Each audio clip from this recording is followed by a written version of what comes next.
Good morning everyone. আজকে সকাল সকাল উঠে মনে হলো নারকোল দিয়ে একটা কিছু প্রিপারেশন করব, কিন্তু নারকোল দিয়ে কিছু করার আগে চিন্তা করতে হবে ওকে তো দেওয়া যাবে না। দেখুন নারকোলের অবস্থা। আমি এতদিন যাবৎ নারকোল ছাড়িয়েছি, কোনো দিন এরকম হয়নি। নারকোলের পুরো এটা বেরিয়ে এসছে, আর এই যে হচ্ছে নারকোলের মালা, পুরো নিট অ্যান্ড ক্লিন। ভাবছি নারকোল দিয়ে মা আমাদের ছোটোবেলায় ভাইকে আর আমাকে একটা নারকোল বাটা করে দিত, যেটা আমি আর ভাই দুজনেই খেতে খুব ভালোবাসতাম, ভীষণ ভালো লাগতো। আমার মেয়েও হয়েছে বাটাবুটি খুব ভালোবাসে, তা ভাবছি মেয়ের জন্যে করবো, বাটাই করবো, কেন ওর বাবাকে তো দেওয়া যাবে না। আর এদিকে ডাল সেদ্ধ বসিয়ে দিয়েছি। ডালটা তো মাস্ট, যাই করুন না কেন ডাল করতেই হবে। তবে আজকে নিরামিষ করবো। পরপর দুদিন মাছ খেয়েছে, আজকে খেতে চাইছে না। মেয়ে কালকে রাত্রেই বললো যে মা আজকে কিন্তু একদম নিরামিষ করো, ভালো লাগছে না। মাছটা একটু কমই পছন্দ করে। আর এইদিকে বসেছে চা হয়ে গেছে, এদিকে চাল ভেজানো হয়ে গেছে, ভাতটা হবে। আর এখানে রয়েছে আটা মাখা, যেটা রুটি হবে আমার অফিসে। দেখুন নারকোলটা ফাইনাল লুক। এটা নারকোল না বড় একটা রাজহাঁসের ডিম, কিছু বোঝা যাচ্ছে না। আর এখানে কেটে নিয়েছি পেঁয়াজ, ডাল ফোড়ন দেবো। আর এটা চলছে আমার সকালের চা। এখানে আছে আলু। এই হচ্ছে আজকের প্রিপারেশন। আজকে সেরকম কিছু করার মতো সময় বাইরে কোনোটাই নেই, দেরি হয়ে গেছে আজকে একটু উঠতে। কোনোদিন সচরাচর দেরি হয় না, আজকে কেন এতটা দেরি হয়ে গেল।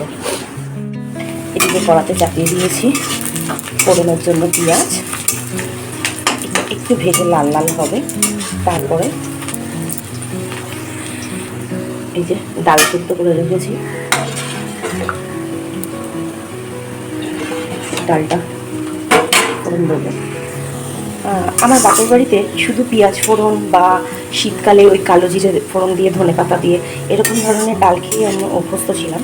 কিন্তু শ্বশুরবাড়িতে আসার পর শাশুড়ি মা থেকে শেখা পেঁয়াজ পাঁচফোড়ন, শুকনো লঙ্কা আর একটা তেজপাতা, এটা ফোড়ন দিয়ে ডালটা করলে ডালটা খুব সুন্দর একটা গন্ধ হয়, মানে খেতেও খুব ভালো হয়। এটা শাশুড়ি মায়ের কাছ থেকেই শেখা।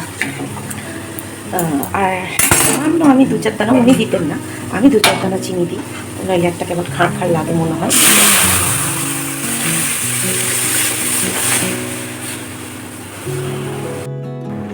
চলো ডাল আমার রেডি। নারকোলটা এরকমভাবে কুচিয়ে নিয়েছি। অ্যাকচুয়াল আমার বড় ভাগ্নি আর ভাগ্নি জামাই এসেছিলো, তারা নারকোল তাল অনেক কিছু নিয়ে এসেছিলো, তা একটা নারকোল রয়ে গেছিলো। ওই নারকোলটা দিয়ে আজকে নারকোল বাটা করবো। আর সঙ্গে নিয়ে নিয়েছি একটা পেঁয়াজ, এটা একটুখানি হালকা সতে করে এর মধ্যে দেবো। খেতে খুব ভালো হয়, ছোটোবেলা মা করতে খেতাম, কিন্তু জানি না এখন আমি করলে কেমন হবে। ভাতের প্যান ঝাড়া হয়ে যাচ্ছে, আর এদিকে বসে গেছে আলু সেদ্ধ। ওর দুধ চা দেওয়া হয়ে গেছে, ওর বাথরুম থেকে বেরিয়ে গেছে। অ্যাকচুয়ালি এটা ওর বাবাকে দেবো না বলে, আমরা খাবো বলে শুকনো লঙ্কা দিচ্ছি। ওর বাবাকে দিলে এটা আমাদের ঘরে এখন শুকনো লঙ্কাটা ইউজই হয় না। আর এর সঙ্গে দেব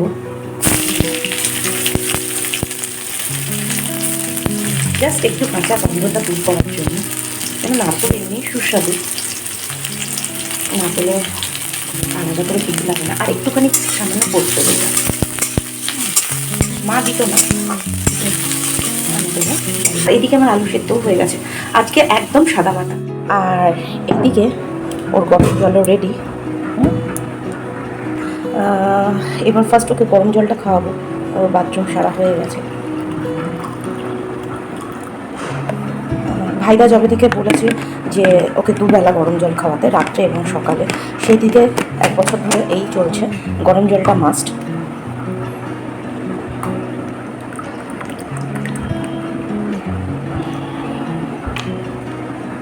আর দেখুন একটা মজার জিনিস দেখাই, এই এই ধরে জানি না পরিষ্কার দেখতে পাচ্ছেন কিনা, একটা কাক বসে আছে আর কতগুলো শালিক পাখি আসে। এগুলো হচ্ছে ওর এখন বন্ধু হয়েছে, রোজ সকালবেলা এসে ওকে ডাক দেবে, হ্যাঁ, আর খাবারের জন্য। না চলো গরম জল।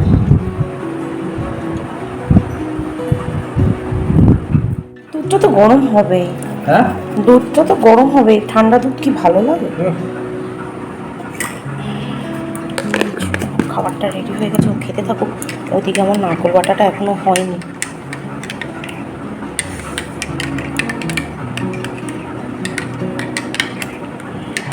আচ্ছা দুধ সুজি রুটি আর কি শোনো।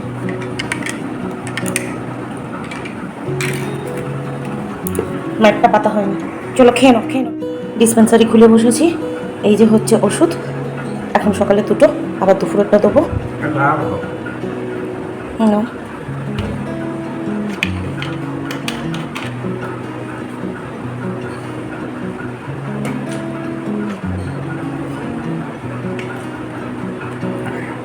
হয়েছে? এই হচ্ছে প্রেশার মাপা,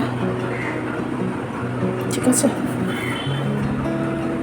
আর এটা হচ্ছে রোজ প্রেশার নোট করার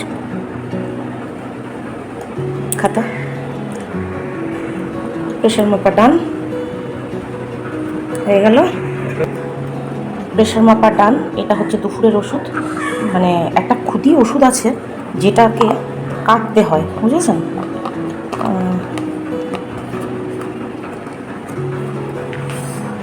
চলে গেল ওষুধের বক্স, আটকানো হয়ে গেল।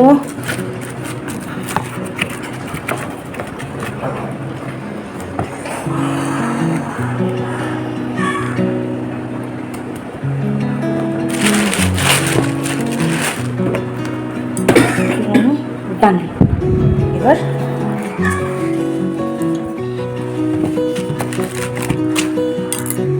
আর এই হচ্ছে আমার নারকেল বাটার ফাইনাল লুক। খেতে টেস্টি হয়েছে, কিন্তু জানি না ভাত দিয়ে খেলে বুঝবো যে মায়ের মতো লাগছে। এবার যাবো স্নানে। এই হচ্ছে দুপুরের টিফিন। আজকে কোনো তরকারি করার সময় পাইনি।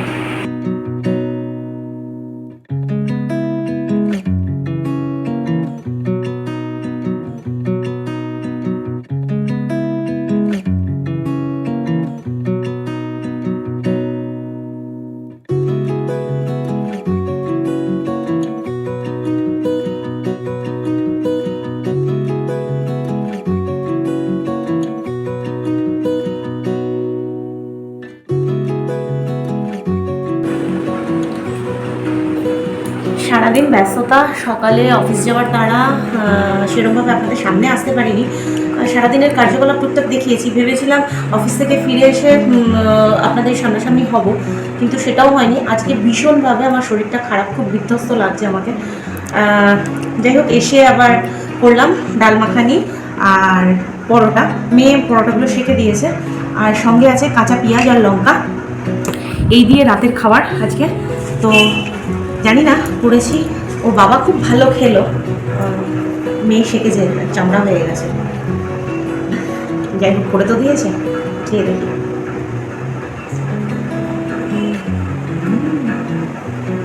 দারুণ হয়েছে শোনা, পুরো দোকানের মতো টেস্ট।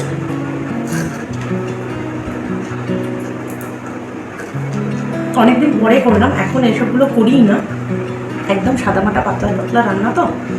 তাও এটার মধ্যে সেরকমভাবে মশলা কিছু দিয়ে দিই, একটু পেঁয়াজ আর সামান্য একটু আদা রসুনের পেস্ট আর একটা টমেটো, এই হচ্ছে এর মধ্যে দেওয়া, আর কিছুই দিইনি। খেতে খুব ভালো হয়েছে। তো আমরা খেতে থাকি, আর সারাদিনের ভিডিওটা আপনারা এনজয় করতে থাকুন। বলবেন যে কেমন হয়েছে। আপনাদের সামনাসামনি সকালবেলা সেরকমভাবে হতে পারবো কিনা জানি না, তবে এখন আপনাদের সামনে ডেইলি ব্লগ আসতে থাকবে, ছোট ছোট, যেদিন যেরকম পারবো সেরকমভাবে সাপোর্ট করবেন, পাশে থাকবেন। আর যারা চ্যানেলের নতুন বন্ধু এখনও সাবস্ক্রাইব করেনি, তারা প্লিজ একটু সাবস্ক্রাইব করে পাশে থাকবেন। আর যারা পুরনো বন্ধু, তাদের তো বলার কিছুই নেই, আমি জানি তাদের ভালোবাসায় আজকে এত দূর এসছি যখন, আর বাকিটাও যেতে পারবো। তারা শুধু পাশে থাকবে। আজকের মতো টাটা।